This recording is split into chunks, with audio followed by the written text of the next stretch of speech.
This is episode 198 of the InnerFight podcast. We'll try this one more time. Now we've actually got the microphones turned on and we've got the mixer, so we've got volume. But the first time we started, Jonesy, we should really rewind to that because that was pretty good. And we're talking about the GOAT. Yeah, the GOAT. It's been about 5 weeks. The GOAT hasn't come out for a few weeks, but mate, it's pretty relevant. Talking about goats. Last weekend, one of our great members, Galib, invited us up to Ras Al Khaimah to his farm. They actually didn't see any goats on the farm, No, did we? I didn't see any lambs, no sheep. Chickens? Chickens were there.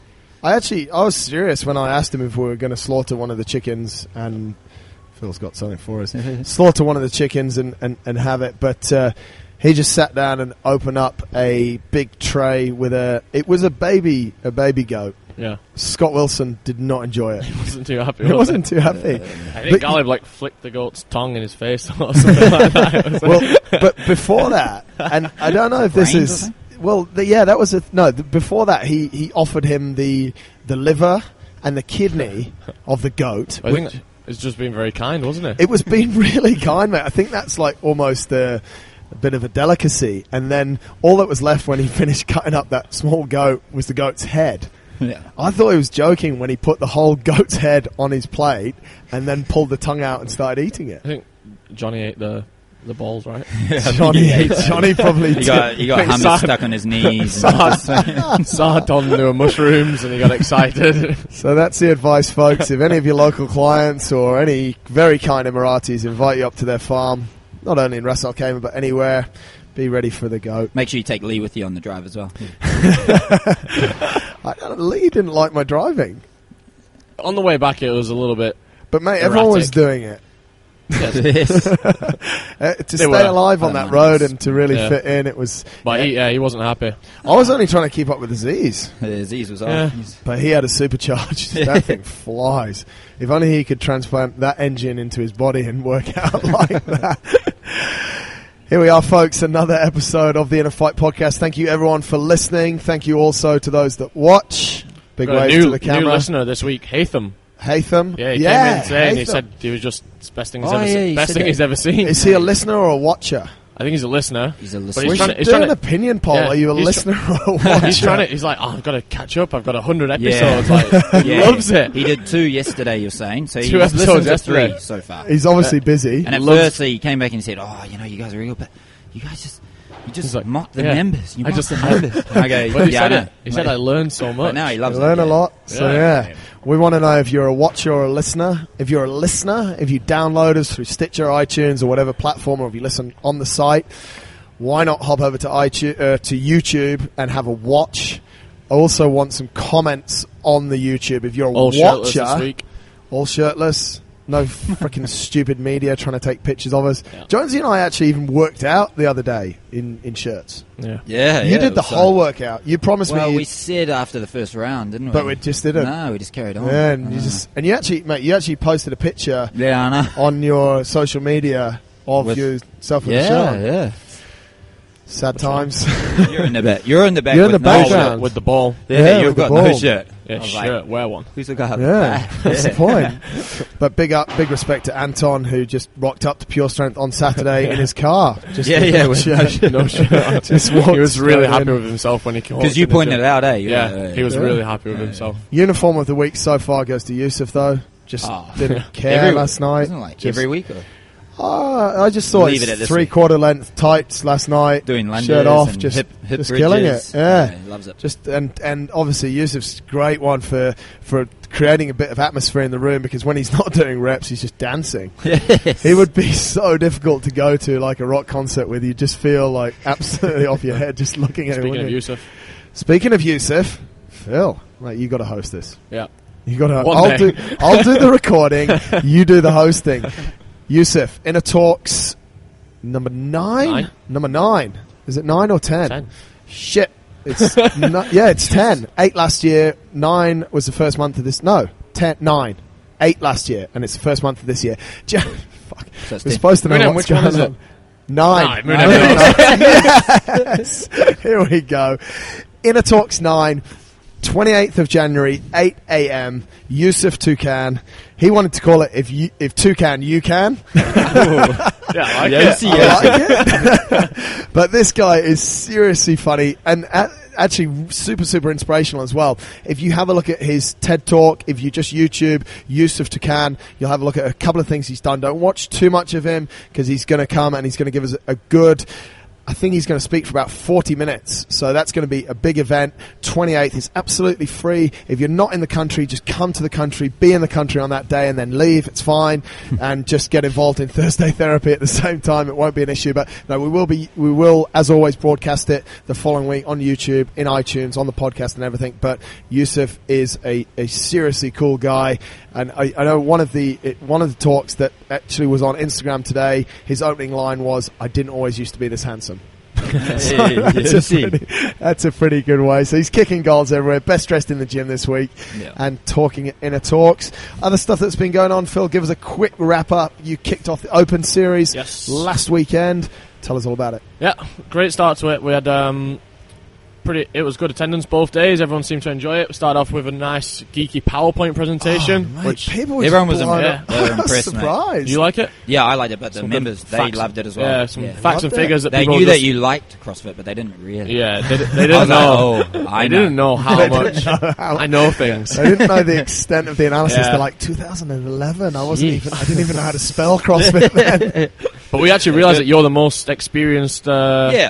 You've just been there every year. I've been here every year since it even battling away. You pretty much came up with CrossFit, right? Well, he knows all the workouts, so he's definitely got a direct line to Dave Castro. Every single one.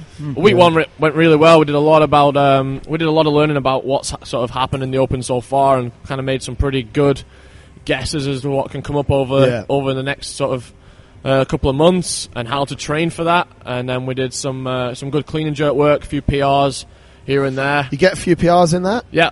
Even after 60 burpees? Yeah. Yeah, they were, weren't they? Coaching 101. Yeah. And then, just looking forward to next week. Next week just moves on. So this week was an introduction to the Open, 2 workouts. Give us a little bit of an idea if people still want to sign up for next week. This week we're going to talk a little bit more about sort of mental toughness. People talk about it all the time. You know, what is it? And we're going to try and break it down a little bit and talk about that a little bit more, and some competition prep. And then we've got some snatch.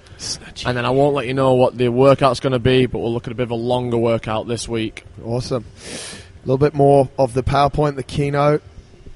Yeah, that's got to be a bit of PowerPoint. 9 out of 10 people fail due to their mental inabilities. Yeah. And remember to sign up. I think by the time this goes out, the Open registration will be live. So you go to games.crossfit.com, sign up, and be one of the... There was 250,000 last year, so I think they're going to make a big push towards that sort of 500,000 this year, I think. Another shout out as well, if you are just an enthusiast, you pretty much know the movements, know your way around, why not sign up and do the judges course? I think that's about $10.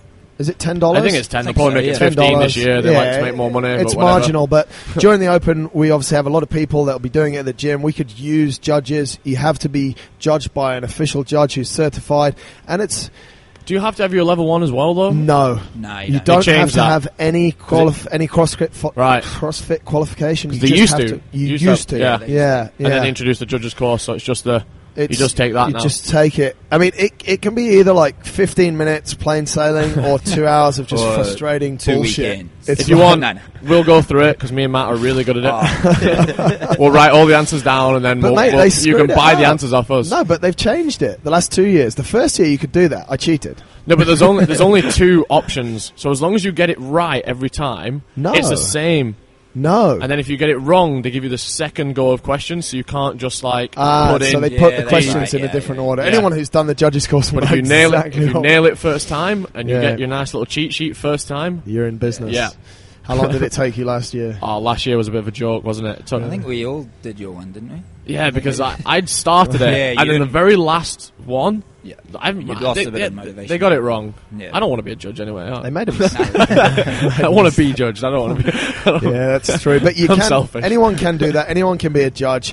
Don't do it if you have no idea what the standards are. But because the course doesn't teach you all about it, it's about Noble's head judge. Noble's a judge. Yeah, she loves it. She absolutely loves it. Head judge. Go and talk to her. And you know who's really good at the judges course? Who's that? Beck.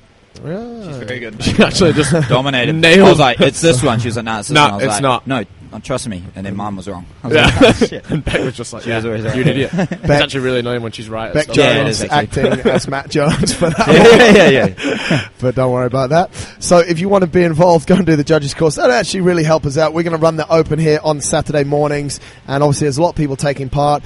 We need a judge. If 6 people are doing the workout, we need 6 judges. So, you know, we'd really use anyone that can do it. And if anyone's super stressed about paying those $15, don't be stressed about that. Just pay the $15 and just get on with it. I'll give you a free protein shaker, okay?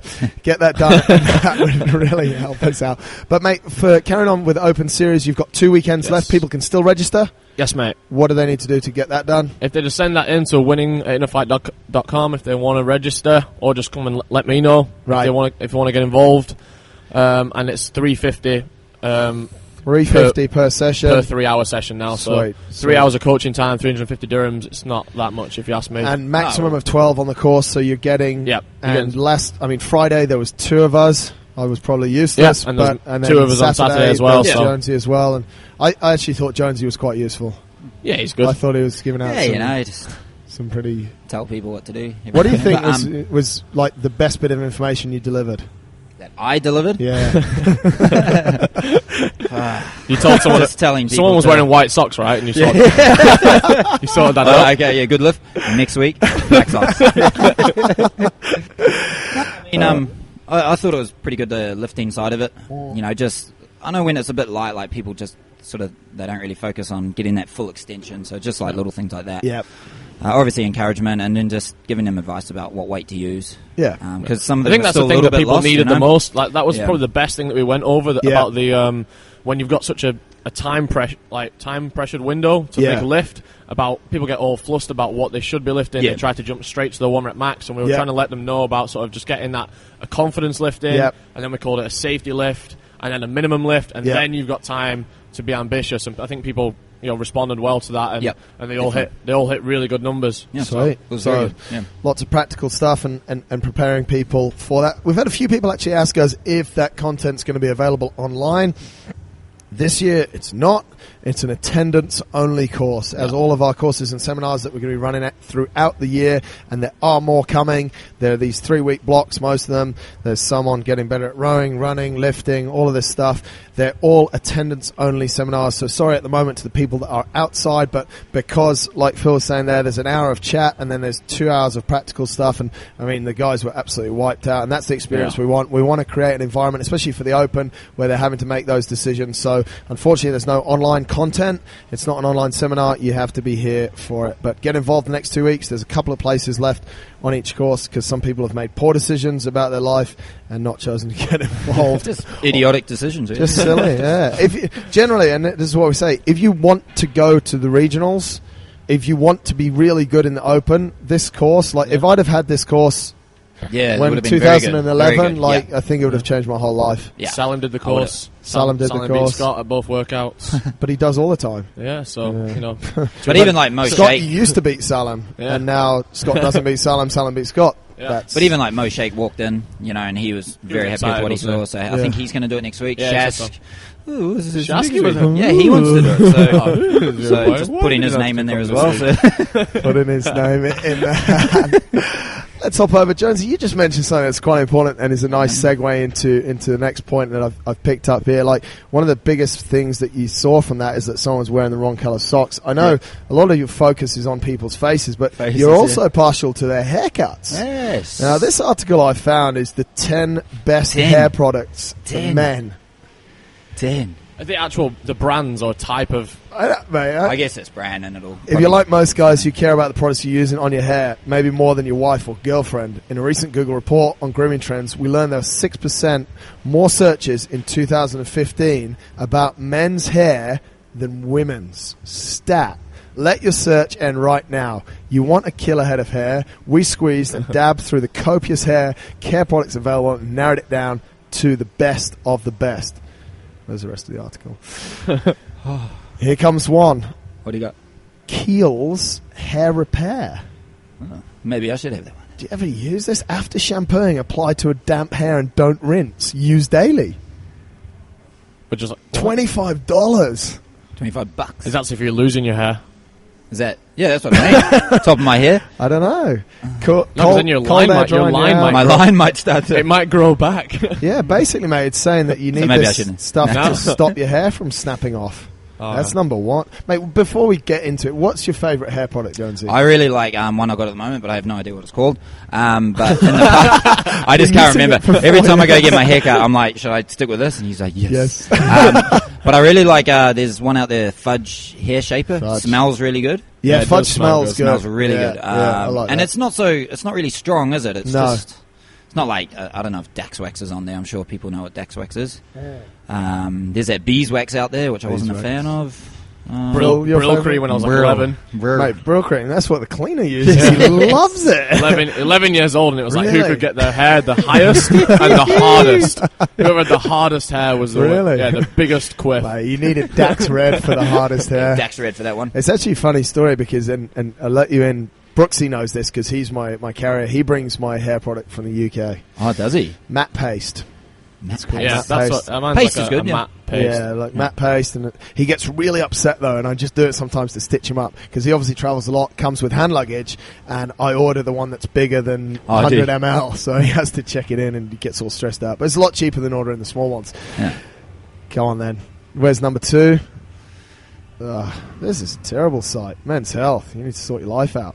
Sea salt spray. Sea salt spray. Yeah. Sheesh. The women in your life have probably known about the power of sea salt for years. It's time for you to join them. Another $25 down the drain. Dry shampoo. What? What wet stuff? That's $20 as well. This is getting so expensive. This sucks. Right. Styling paste. Dove styling paste. I've seen that before.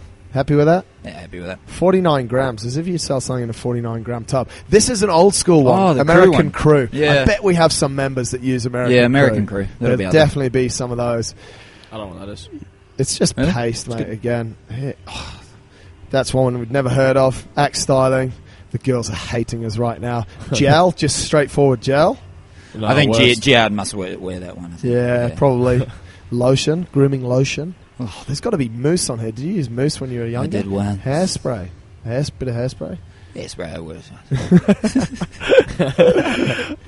It's too slow. Anyway, it's pretty important. You take no Dax Wax. Take care of it. None of the ones There's we mentioned. oil. None of the ones we mentioned. We're obviously way out of touch, and we've hit the end of the article. There's a guy that looks like Phil. It's just it does. Does slightly.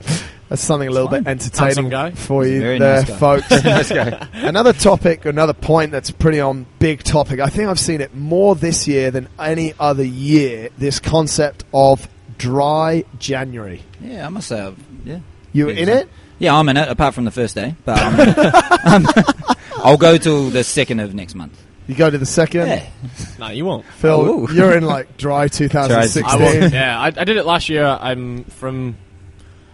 won't drink now till after regionals. So that's 4 or 5 months. Yeah, but you went way overboard on Christmas Day. I had 6, yeah. That was the last time I drank. 6? That's his fault. And I'll drink after regionals. This is quite a cool article, though. It says, how dry January, this is from Huffington Post, anyone that's looking for it, can change your whole year. Abstaining from alcohol in the first month of the year has been gaining popularity in recent years, especially in the UK, according to, and it's official, I didn't even know this, dryjanuary.org, a campaign run by UK advocacy organisation, Alcohol Concern. More than 2 million British people cut down on their booze consumption in January 2015 since they set it up. So that's pretty cool. Okay. And it says it might be a good idea for those. According to researchers, alcohol-free month can jumpstart better drinking habits all year long. And they go on to speak about a study that basically sets you up well for the year. You probably just realised that during that month you made better decisions. Yeah, you feel it probably better. comes into like during that month you're more motivated about other things. You're probably like, okay, I'm going to go back to work after my Christmas break and really hammer it. I want to get promoted this year or something, you get back into the gym, I want to lose weight, and you realise that the non-alcohol really helps that, sleeping better as well, like little things like that. Yeah. So just probably a month of making better decisions usually. I'm a little bit concerned that most of our members haven't been on dryjanuary.org. I think there was 2 social functions last Friday. There's a couple come up already this Friday. They keep getting invited to stuff. They keep inviting us. Yeah, sorry, I'm not coming. It's getting a bit tough to make excuses though, isn't it? Going to Rack for lunch. I mean, that wasn't an excuse. That was legit. Yeah, but you've done this dry January for how long now? 12 years. Yeah, 12 10 years. 10 or 12 years. Yeah. I remember Bud telling me that you always do that. I don't know. I think it's kind of like it's a refreshing time. It's I don't really need alcohol. I don't. What does this mean from Muhammad? I don't know. It's all in Arabic. I don't miss it. Obviously like a steak and a red wine and a bottle of beer here and there is nice. But I think it's a nice discipline as well. Like, what am I doing it for? Do I have a beer belly? No. So why should I stop? Like, is one beer a week killing me? No. But it's almost just like a discipline as well. Yeah. Quite enjoy it. A little bit fresh. Never really feel hungover because I probably don't drink enough to get hungover. But, I think it's just a cool discipline, giving something up. And if folks are thinking, well, I don't drink alcohol anyway, that's no discipline. And I think we spoke about it enough over the last couple of weeks. But if you give something up, then... Like bread, like just 30 days of no bread or whatever. I thought Claire Noble was on that until I walked into Ravi's the other night and she's just hammering it. Oh, really? She's going to be upset about that I told everyone. You probably hammered it as well, though. I didn't have any bread, mate. Didn't have any bread. Right, okay. No, I hammered Ravi's. Yeah. Yeah, absolutely. Scott's dad saw me there. You've only been there once, Phil? I'm never, ever going back. But, dry January gets you good habits for the rest of the year. So, folks, if you're not on dry January, it's not too late to start. As Jonesy said, he wasn't able to start on the first, but he's going second to second. So, that's cool. Holly always has a problem with this, actually. Oh, does she? Our wedding anniversary is on the 17th, and Australia Day is on like the 20-something, which I should really know, but I don't. And it's like, normally I don't have a problem because she's normally travelling, so it's all good. But this year, she's going to be here this year, and anyway. Yeah. Is she doing dry January? No. I just wanted to make Please, sure. come on. No, she doesn't. James has a question. Let's hit James's question. James would like to know, and I think that's because he's just started doing classes recently from PT, so it's a little bit of a different atmosphere. By force. You get put into that bit more intense but mate, atmosphere hang on sometimes. a minute. You put him into a Thursday therapy. First workout, yeah. So, you were here when he was ringing, pesting me. Yeah. It was supposed to be in at 1 o'clock. He had no choice, mate. He had no choice. Yeah, he was ringing me, and he was like, okay, I just won't come at all. Oh. No. Jamie. McDonald's. 4:30. Therapy. McDonald's. I think 6:30, mate. He Came did to 6:30. He did a lot of thrusters then. I think he's struggling with a bit of DOMs. And he wanted to know best advice. It's good question, and it links in with one of Savage's questions. Is there any prevention to DOMs? Does stretching help? What are the best ways to recover? I've been told magnesium tablets, but I didn't notice any improvement. Massage was too painful. Cryotherapy probably too expensive. This guy works in DFC. Do you guys train multiple times a day, still suffer? Did Phil get DOMs during the game? So similar question. Yeah. So what are we saying? Like, it's inevitable? It is. Right. I think so. Like, if you take a break from a certain movement and then hammer it, you're going to get DOMs. Those muscles are going to be really sore. If you come for the first time and you do a lot of reps of a certain thing, those muscles will be sore. And if you push yourself to that sort of next level, like, so for the games, for example, I was sore as hell. I trained 2 or 3 times a day, leading up to it every single day. And the amount of volume is probably the same as the games. Yeah. But that extra level that you push yourself, you're going to be sore. Yeah. A few little things that I did, like, and it does help little bits, but it's really hard to stop yourself getting DOMs completely. But like ice baths or a little bit of contrast therapy, so a bit of hot and cold, taking a nice hot bath and then jumping in a cold shower sometimes helps. And then the compression, I use the Normatec sleeves a lot when I was at the games, and that was actually really good just for flushing out. But really, sometimes you just know that you're gonna. Sometimes I just know when I'm programming a workout, like I'm gonna be sore after this, but I need to do it because I need to get that volume in. Magnesium, I take that like pretty much every day, and you got me onto the vitamin C, about 3,000 milligrams every day to try and stop with the that bit of DOMs. And I guess without doing like a proper research, you wouldn't actually know, would you? Because you can't create a control group, and you can't do a real study on yourself, because You just can't. But well, it's kind of like that, isn't it? It's like, do you want to... Let's take Thursday's workout. You did it last week. It really hurt. I'm going to give you tablets. Be careful. Vitamin C, magnesium for the next 2 weeks. Next Thursday, that following Thursday, you're going to do the same workout. Tell me how you feel. Like, that's probably about as much control as you can get. Yeah, I think there's little things like that. I think the magnesium, just hydration in general, helps. A little post-workout stretching. Yeah, straight away. Would people help. do it like a day or two late. It's too late to do it a day or two. Yeah, by the time you're really sore and you just should I foam roll, it's like, no, don't do that because it'll just hurt. Accept it, I just don't do it. But two things I like there as well, what you said, post-workout. Like, one thing that Cameron forced us to do the first time he came over for the rowing camps is after you've absolutely, like, 2K, like, just stay on the machine. Yeah. It's the last thing you want to do. I've actually sort of, with rowing, I've started doing that a bit more, even on the bike, started doing that a bit more, and I find that helps. And I've actually noticed our 6:30 class, they all go for a 1K run. Immediately the workout finishes. And I think sometimes people fall over after the workout. Yeah, we know it's super hard, but maybe just a little bit of low intensity work. Really low intensity, flush and like the blood around and all the sort of toxins that are created from working out. Just flush those around your system a little bit, and even on your rest days, like doing, I guess what we did this morning, just concentric work, isn't it? No eccentric loading. That consists of prowlers, sleds, rowing. Something nice. I thought it was really good. Yeah, a little bit of time on the bike. Yeah, just to flush it out. But it is inevitable. Like, I could do 150 wall balls this week, and I'd be really sore. But for some reason, the next week when I do it, I wouldn't be sore at all. And I think, like, unless you leave something for a really long time, you don't really. It kind of. You build up a little bit of a tolerance to it, really. Yeah. And I think you're right as well. Like, the first time that 150 wall balls came up in the open, like, that's the first time I ever did 150 wall balls. I couldn't walk for the next 3 days. And then sort of tried to repeat the workout. Of course, I didn't get a better score. But I've never, ever since then been that sore from 150 wall balls. Well, it was like Lee the other day. That's his favourite movement. Like, he was happy to come. Oh, sweet, we're doing wall balls. Yeah, he's all fired up. And now and he can't walk still. Sore. Yeah, that was that sort of raised intensity again. Yeah. He did it in the Open Series this week. One of the workouts started with 150 wall balls. Yeah. And you could just tell that extra little bit of intensity that everyone did it at, because it was a bit of a competitive atmosphere. Yeah, he's got someone judging him. Everyone said, really sore the next day, even though we program wall balls every week.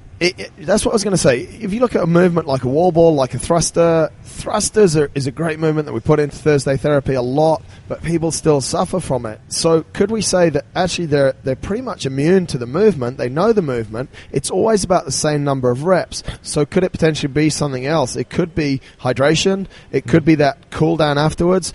And, I mean, we're all on the same page. I'm on about 3,000 to 5,000 milligrams of vitamin C a day, zinc, and about... What is it? It's over 800 milligrams of magnesium every single day.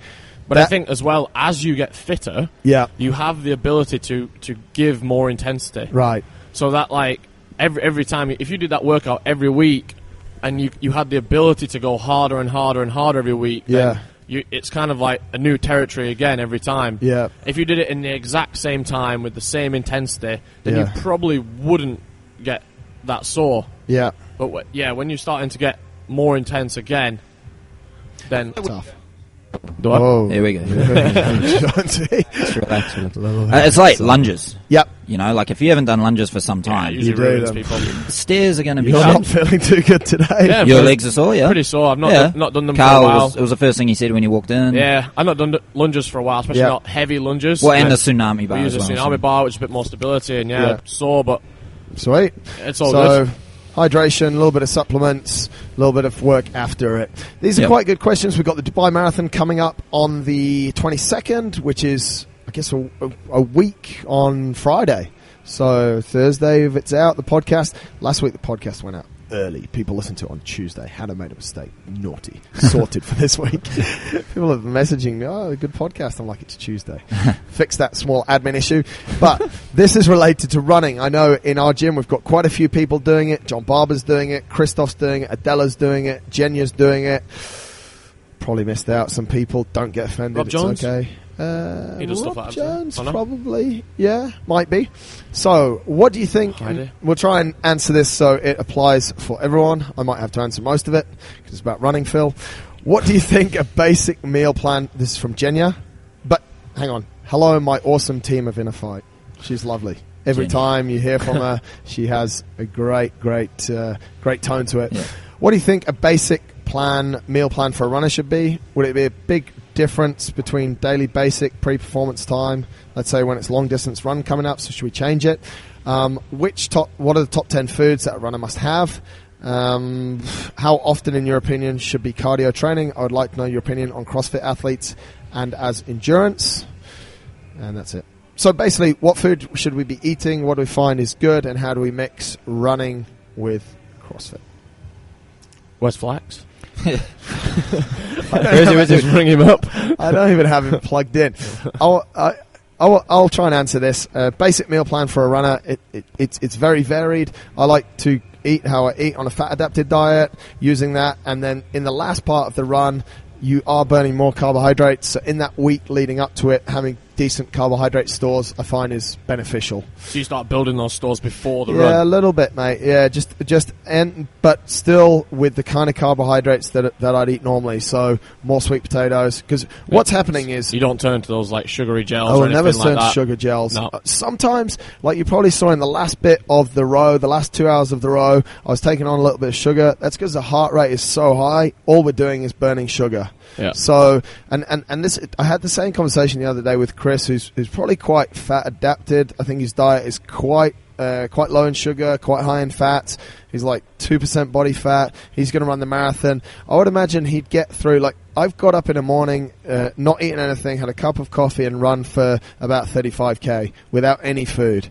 And, you know, you're just burning these fat stores.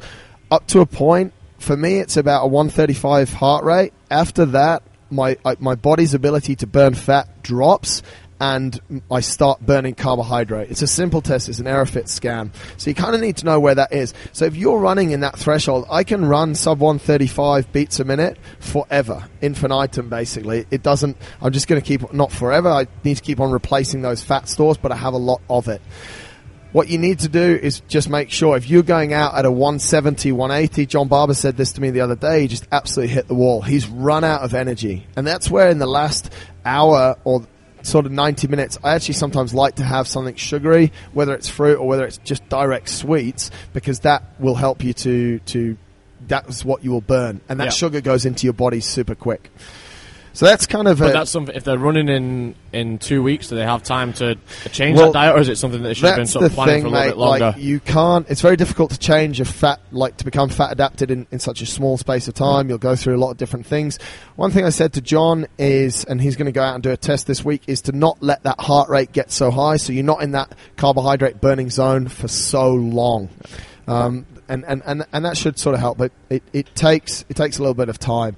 So the top 10 best foods for me is more fat-based foods, but and this is why I actually had these. I don't know if I said this story before, but I had a bag of Percy pig's heads in the bottom of my rucksack in Marathon des Sables. Right. It was almost like my emergency button. A, because I would be absolutely smoked and I need the sugar, and B, because Holly loves them, and so I'd think about her and be super inspired and keep running and stuff. They stayed at the bottom of my rucksack for the whole trip. I'd carry this 300-gram bloody bag of shit round and never ever used it. But it's kind of like it's an emergency button. It's when you know you need it. Same when I did the long row. I had some sweets there just for the last bit and started sort of chewing on them. So I would stick with your basic diet. I like to see fat burners. I like to see people sort of close to this level of ketosis, which I'm going to make a focus topic in a few weeks so people understand what that's all about, and then have these have a little bit there for when, you know, the last bit you're really going nuts and your heart rate is going through the roof, and you might be doing that for sort of 90 minutes. You might need some carbohydrates in there. But you wouldn't suggest, like, it's getting pretty close now, you wouldn't suggest like any too drastic changes, especially if you've been training on it already. A lot of people get close to a competition like, oh, what do you eat the day before? And it's like, well, I've been eating the same thing for the last however long. Like, it's not something all of a sudden I can eat a huge bowl of whatever the day before, and all of a sudden I can run a marathon. Yeah. And it's almost like, what training should I do the day before? Like, oh, I haven't done enough. It's like, you know, you're not going to get any stronger, you're not going to get any fitter, just relax. So so that hopefully helps out the people that are running the marathon, and good luck to all of them. We'll talk a little bit more about that as the time comes up. Quick question here from Adnan. Heard your podcast last week. what is the future? This is a massive topic. We'll get a couple of points from each of us and move on because it's huge. Here we go. What is the future of CrossFit stroke the fitness industry? Would you say CrossFit is mainstream or a niche industry? If a niche, will it ever become mainstream? What other types of workouts do you see making an impact on the fitness industry? Go. I think it's pretty mainstream. Mainstream? Yeah, it actually got a mention on The Simpsons this week. Oh, yeah, I saw that. Did you see that? Like they made a joke about doing mandatory CrossFit classes in the school. Yeah, that's cool. Groundskeeper Willie was no rep. Yeah. So yeah, that's pretty. It's getting pretty big. Yeah, I've seen it in another film as well, not a cartoon, but film, well, on another mainstream note, I was eating at Ravi's the other night, and I was sat next to, you share a long table like this. There was an English threesome, 2 girls, 1 guy. Good for him. Next to me, and they said they were talking about social media. Then they started talking about CrossFit, and they had a whole conversation, and they spoke like it was just a topic that came up. And I think if you think about it, 3 or 4 years ago, if you'd have said to, like, you go to 20 people and say, "Oh, have you heard of this thing called CrossFit?" I don't think one person. No. So majority. Like when I go home now, it's like I can actually have a conversation without wasting my time trying to explain what it is. So. It was tough those days, wasn't it? It was tough, mate. So what is it? Yeah. So what do you do? So you're a bodybuilder. Oh, so what do you mean? Oh, so you can, cross trainer.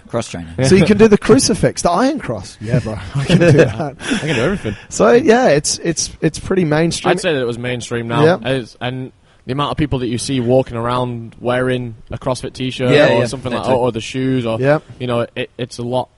It's very common. Yeah, it's definitely here to stay. It's here to stay. Yep. Cool. So the future, what other types of workouts do you see making an impact on the fitness industry? I want to go out there and say, since CrossFit has been in its rise, if you called it a fitness fad at the start, which a lot of people did, it's probably the only one that stayed.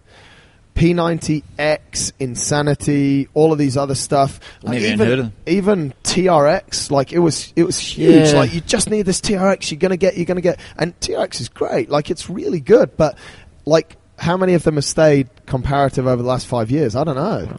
No.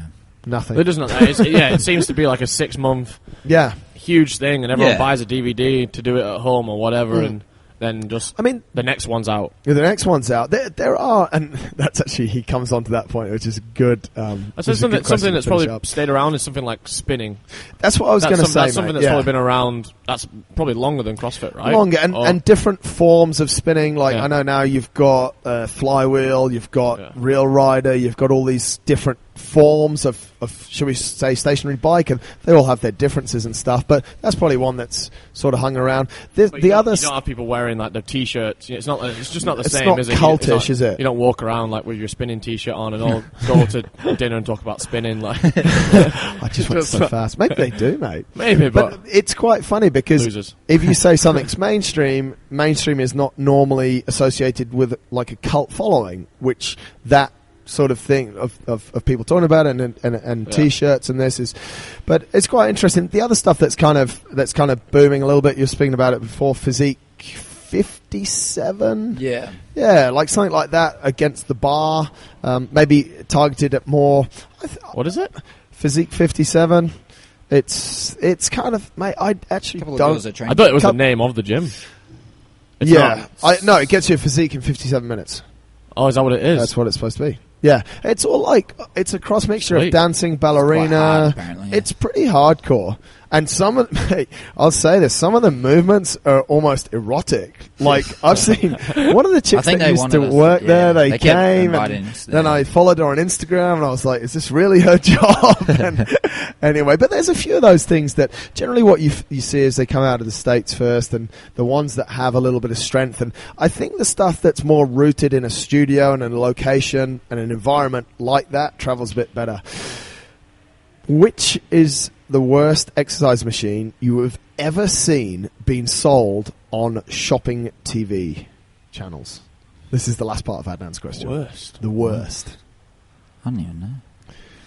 I guess though, what are those like? You stand on the thing and it just vibrates. Yeah, that's a good one. And you just stand on it. You stand on it and the belt comes around your waist. Get you good results. Oh yeah, that's pretty good. And the vibration plates as well. You just You don't have to do anything, do you? You just stand there. Well, there's a couple of different ones. The vibration. You got one. You've got one. The vibration trainers actually came out and made an impact. I saw them in gyms. But the one where you just stand on this machine and the belt goes around your ass and it just vibrates for like 15 minutes. And it's like, whoever believed that wanted to pay money that was going to make you fit? So ripped. I think there was that one called the Ab Flexor. The Ab Flexor. And you had your arms like that. Anyone watching?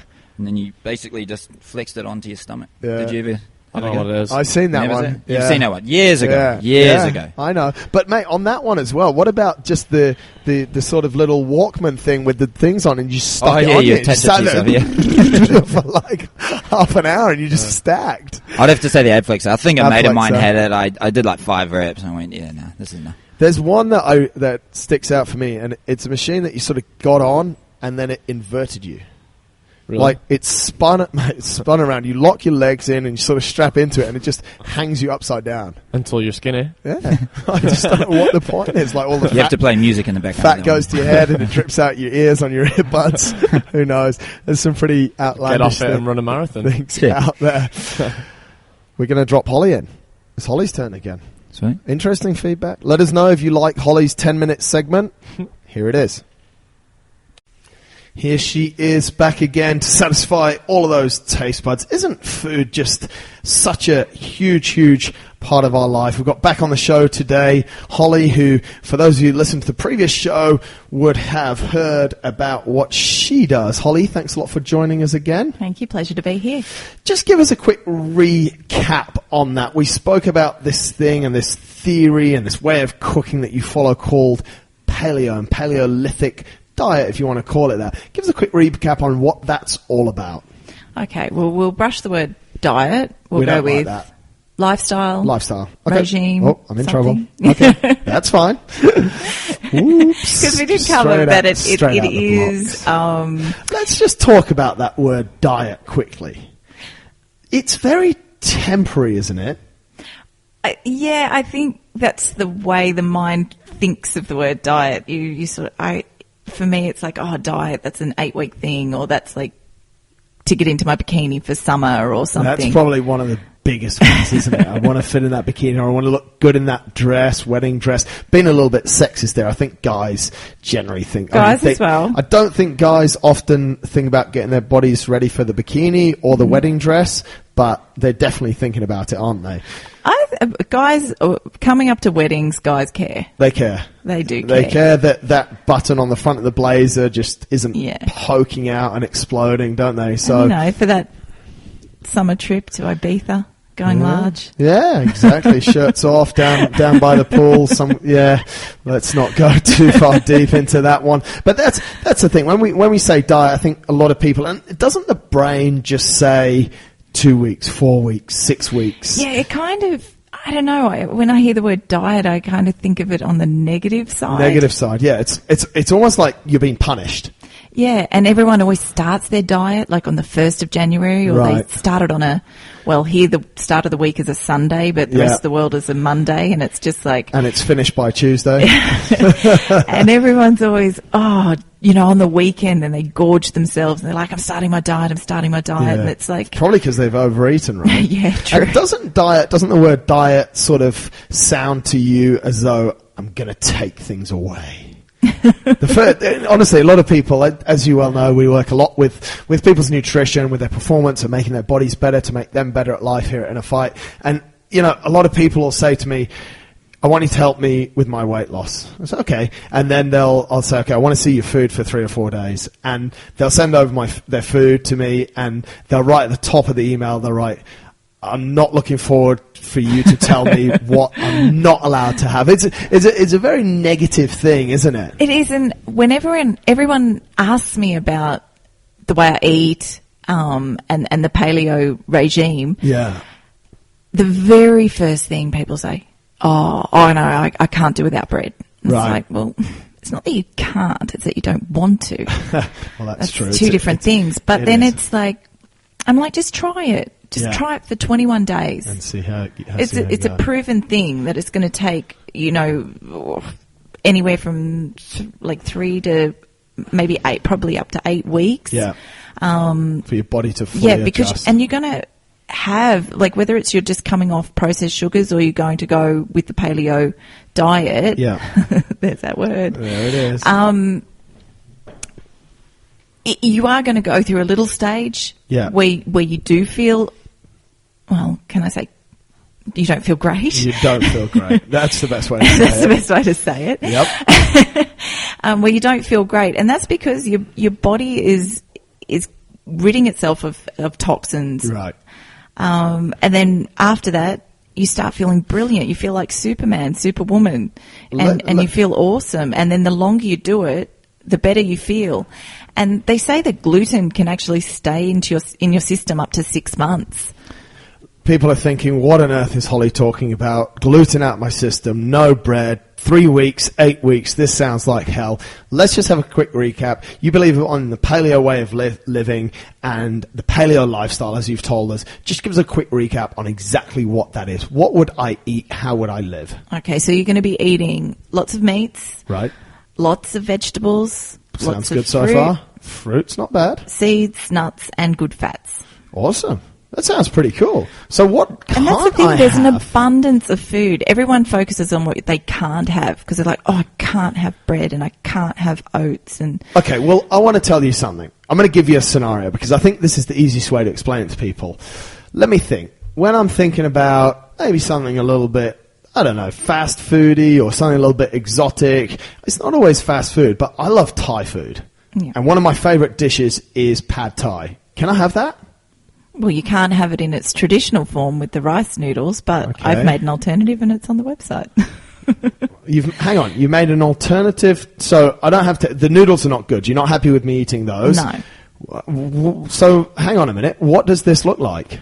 What does Holly's pad Thai look like? I think the one I have on the website is actually made with spaghetti squash. Spaghetti squash. Available in all stores? Not all stores, but it is when it's a seasonal vegetable because they do get it from the US to get it in here. Right. So when it's in season, yeah, it is available in a few supermarkets around here. So that's cool. That's when I make it. But I have made it since with I made noodles with zucchini. Right. So the old zoodles or zasta, zucchini noodles.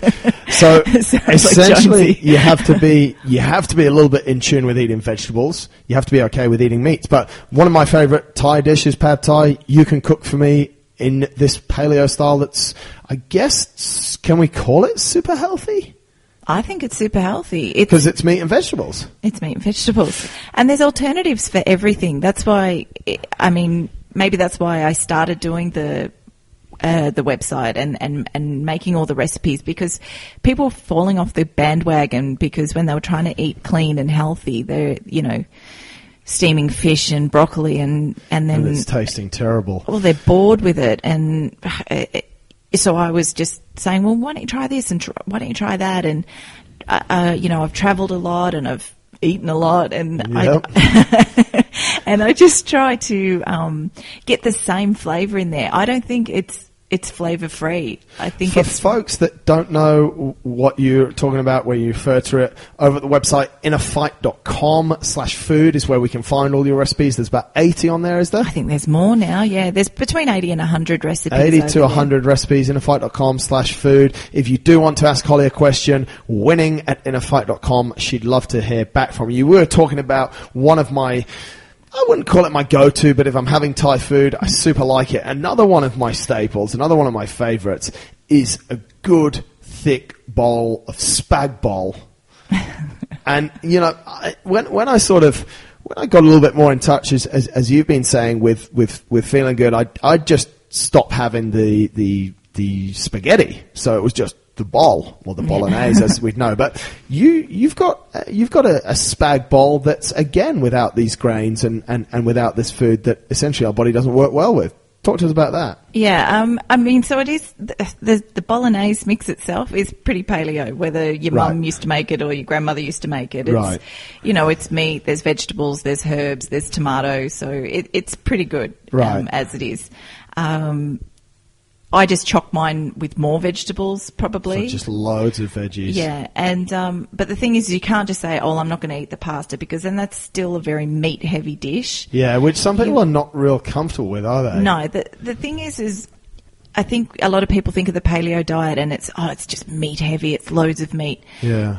It's the good fats. Yeah. But you also need to bring a lot of the vegetables back to being a bit of the main event. Because I think sometimes we're almost like, okay, here's the spaghetti in this case, here's the meat, and there is really no greens in there. I mean, I remember when I was growing up, Mum's like, you know, you need to eat your greens, and they'd just be sort of an afterthought on the plate. But in this style that you're talking about, and in your recipes, greens and vegetables are pretty much at the forefront along with the meats. Yeah, they're a bit of a star player. So, you know, obviously, like I try and mix up the proteins that we eat. We try and eat a lot of salmon. Yeah.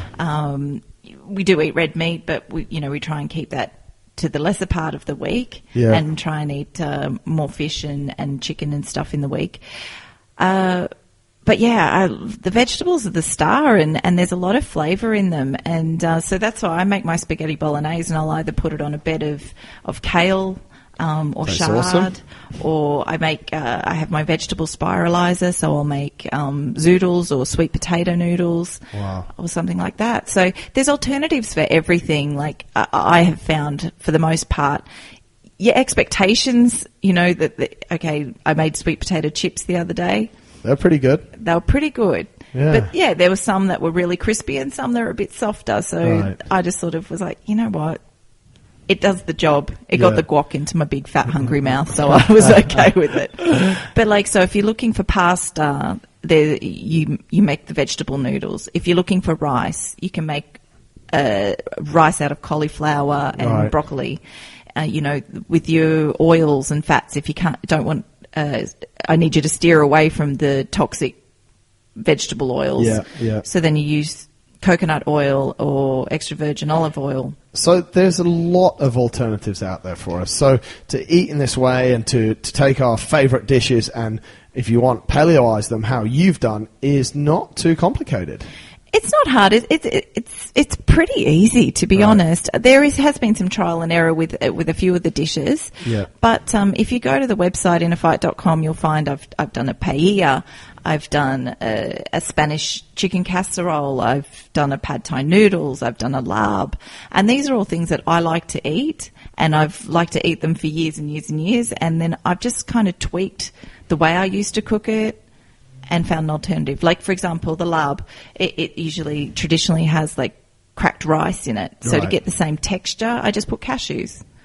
Awesome. Well, Holly, as always, an absolute pleasure to have you with us and some great ideas there. Folks can go over to innerfight.com/food, check out all of your recipes. They can also follow you on Instagram at Holly Trolley Dolly for all of those great recipes and some awesome pictures. And I guess if folks have questions, winning at InnerFight.com, you'd love to answer them. I would. Thanks a lot for being with us. Thank you. That's it. That's Holly. We're going to finish up with a final bit of a discussion. Not too long, because we've covered a few of these things before, but I think the way that this one was put over us is worded super interesting. I won't read the whole email. We'll give the general gist of it. Basically, this guy's back squat was huge. It's not very huge anymore. Why? So if I was to title this, and we might use this as the title of the podcast, my back squat's plateaued. How can I fix it? Matt Jones. I know who this is. Okay. I spoke to him this morning. He's happy for us to tell everyone who he is. Who is it? Brooksy. Yeah. Got a good rowing time last week as well. But 2K? 5K? 5K, yeah. He did really In well. the UK, he did it. Yeah. Big respect. Face in his garage door or something. Face in his garage door. Face in or facing? Facing, I think. Oh, okay. Not his face wasn't in face it. in. Face in. Yeah. No, look, I think I've seen Brooksy train the last few years now since I've been in Dubai, and he's a strong guy. Like I think he mentions he's got a pretty strong deadlift on him. Yeah. He can power clean pretty well. He can walk a mile with a 200 kilo yoke. Yeah, so those awkward movements as well. He's very strong. I've seen how he squats. I think he talks about improving the position of his squat. Yep. I think he could probably improve a little bit on that. And maybe even just adding in some of the pure strength exercises, which I don't think he gets to do because... He doesn't, no, because he doesn't live here all the time. And So if we go to those exercises, single leg? Yep.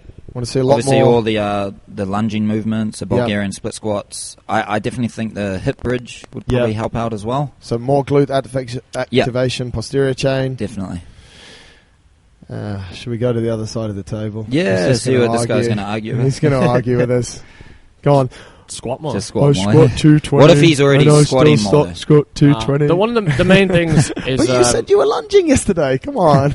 That's because I want to get better at lunges. But that will help your squat, though. Yeah. The main thing is the, I think what you just said there, the activation. Yeah. Especially in the warm-up. And you see so many people that they don't take the warm-up seriously. Right. Go through the and then don't do very well on the squat. Right. Last week I jumped into the class. And it's one of those warm-ups that I've seen so many times and I've taught so many times. Yep. And I see people just not really putting that much effort into it. Yeah. And I can tell they're not putting that much effort into it. Yeah. And I did the warm-up properly and I really tried to activate my glutes. It was simple things. It was... forward lunge, sideways lunge. It was a 30-second squat hold. Yes. Open up your hips a little bit. But then it was good mornings for 10 with the barbell on your back. Yeah. A forward lunge, like you said. A sideways lunge. Yep. And a sumo squat. Right. It was 10 reps of each, 2 rounds. Why are you going on and off? Well, is that plugged in? Yeah. It was 2 rounds of that. It took 5 minutes. Yeah. Walked up to the bar, squatted 200 kilos without a belt, without any New shoes on. Just New easy. Shoes. Just easy. But like you do that warm up, and I actually haven't done a heavy back squat single for about 2 or 3 months because maybe 2 months, not 2 3. months, yeah. 2 months. It was 3 months ago when you were making a lot of noise. Yeah. Yeah.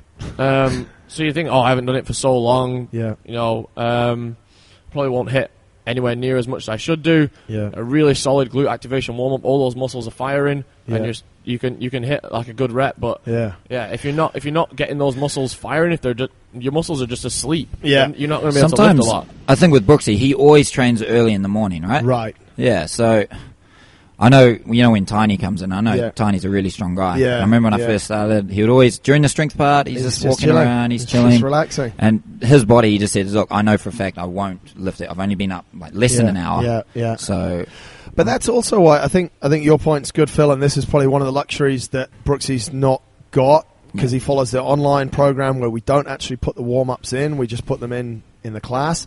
He doesn't see that warm-up, but if you do our warm-ups properly, they're actually really, really hard, and they prepare you, it's on the board there. We write the warm-ups People get upset, though, specifically. Like, it's supposed to be a warm-up, not a workout. Yeah. What do you want? Well, that was the day that we tripled the amount of squats. It's supposed to be 30. We did 90, but that doesn't make you any worse at squatting. A warm-up is a mini workout. Like, I had a conversation with him this morning to try and fix this, obviously, and it was all along these points. But what I also said is, I'm pretty sure, and Phil, we discussed this the other day, is if you did a lot of the accessory work that we see in pure strength, so the single leg stuff, the glute activation, before, if you spent 20 minutes on those exercises before at reasonable, what a catch, see that? at reasonable weight, and then went into squat, you'd just be so much more ready for it as well. I think you'd lift a squat or a deadlift after a lot of glute activation. I think you'd lift really well, and you definitely wouldn't be coming saying you had a sore back the next day. No way, because your back wouldn't be doing anything. Only your glutes, hamstrings. And that's what I did. What I did say to him, he was saying, it's my form and my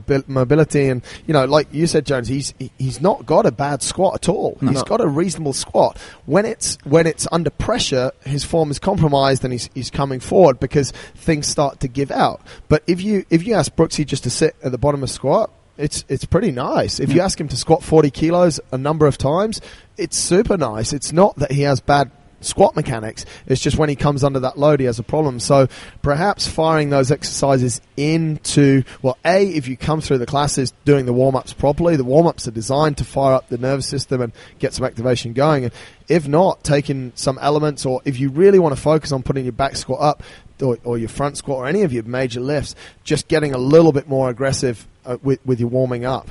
One thing as well that we've been noticing recently is on these more activation-based exercises is really just slowing things down, scaling back. It's not like our ones, Jonesy and I do the pure strength, and we're doing single leg hip bridges with 20 kilos. Yeah. With absolutely nothing, but we're pausing 2 seconds, and we need a rest between left leg and right leg. Yeah. Even for we did front rack lunges yesterday, not an overly heavy weight. I can probably front rack lunge 80, 100 kilos, whatever we want, but we did 60 reps. Yeah, it was 60 reps. It's a dynamic worth, day, and it's a dynamic day. And between we're doing 10 left and then 10 right, we needed about 30 seconds break. So, and that's what I said to the class last night in the dynamic effort lower body day, and even for upper body day. It's a good chance to focus on technique and actually do the exercise correctly. I know when max effort day comes up, then obviously it's a slightly different ball game. Slightly different, yeah.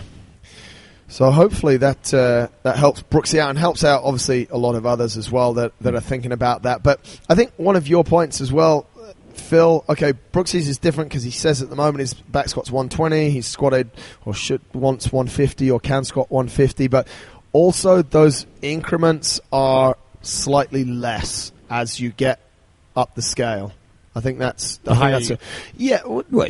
more you get. Like my all-time best is 185 back squat, and if I've done that over 2 years. I did that twice. Yeah. So it's not. But when I got from 184 to 185, I'm super happy. Yeah. It's like so maybe though the increments are less, and actually it's almost like you're lifting your 1 rep minimum. Like you want to know like. If we went downstairs now, I'd want to think that I could squat 160, 170. Yeah, I think that's the number you have to focus, especially if you come to class as well. You have to focus on that number that you're going to hit every single time. Don't stress too much about your all-time 1 rep max. Yeah. It's called a 1 rep max for a reason. It took all your effort, and you could do it once, not something you can do every day. But you have to have in your mind that number that no matter how tired you are, you could hit it every single day. All the time. Yeah, I think I could squat 200 kilos any day after any workout, or no matter how tired I was.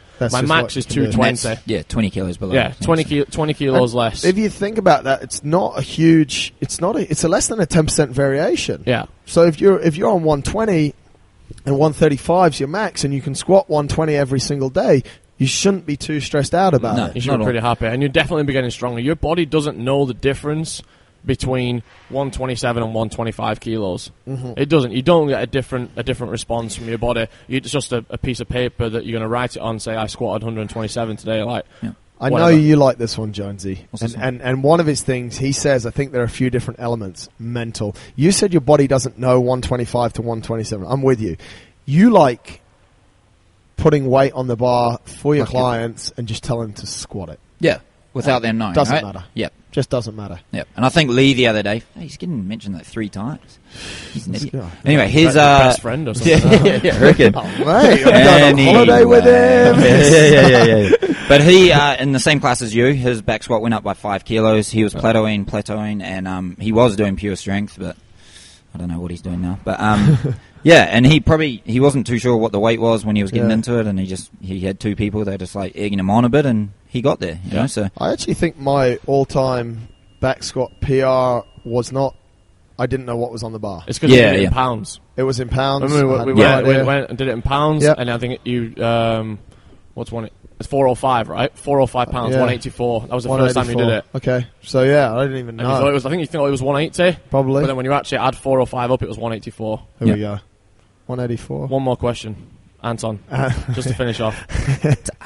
Okay. I know this isn't me. Yeah. I can feel this is from Marcus, and he wanted me to ask you. You remember I've not been briefed. Remember that one time I got drunk? It's not a very good start because there's more than one time. Remember that one time I got drunk and you made a deal? Do you remember? I made a deal with him? You made a deal with Anton. Okay. Anyone who goes to watch Phil at the CrossFit Games gets 1 free month of membership. That's true. Yes. Question 1, does that still stand? Yes. So anyone who goes to watch me or Boz, if we were to qualify for the CrossFit Games, they get a free month of membership. Absolutely. Question 2, does that also go for regionals? So if we go to regionals and the games, we get 2 3 months of membership. Okay. That's what he wants to know. I think the games is super important, but the atmosphere at the games is electric anyway. And okay, if I said that you wouldn't notice Anton in a crowd, I'd probably be lying because he'd be wearing something else, so you notice him. But there's like 30,000 people just going nuts, and he'll just be the biggest one there. Whatever. He's already training hard for this, mate. So absolutely the games is on for anyone who goes to the games. But I want to make it a little bit more because the regionals is more important. It's a little bit more intimate. There's fewer people there. So to give you guys the most support possible, we need more people at regionals than we do at the games. Okay. So you need to go in threes to regionals. If you get 3 people. You get 3, and you all get a month free. But you have to be in But you have to be in a 3. A group of 3? Yeah. I reckon Savage is going to jump on board on that. Anton, Savage, and someone else. Neil or someone. Someone. Why not? That's a pretty good deal. They're still getting the same deal. They just need to get some mates. Awesome. And it's even easier because it's closer and blah, blah, blah, blah. Hopefully I'll be there. Hopefully Carmen will be there. Hopefully Mia will be there. Yep. Yeah. Sweet. Could be really good. So Maybe absolutely. And you know what? For regionals, I'll even throw in T-shirts with your names on the back. 1 for each person for each day that's there. You got to be careful when you wear your T-shirt. But Anton actually went on to say he won't wear it. if he says yes to this, it's my New Year's revolution. I think Revolution. He's on line with my article. He's read my article. New Year's revolution is to train for it, not to compete. Train to be a spectator, so that he can take the shirt off in the stand next to Matt Jones. Nice, done. This is it. There we go. So get 3 people together. You'll all get a 3 months membership. I'll even give you some T-shirts with whoever qualifies from the gym. Fuck, I got to qualify for regionals. There's a lot of pressure. These guys, mate, think about it. These guys are booking leave. They're investing. It's about 3,000 dirhams a ticket. It's going to be at least 100 euros a night for a hotel. Everyone just relax. I think it's a good goal as well.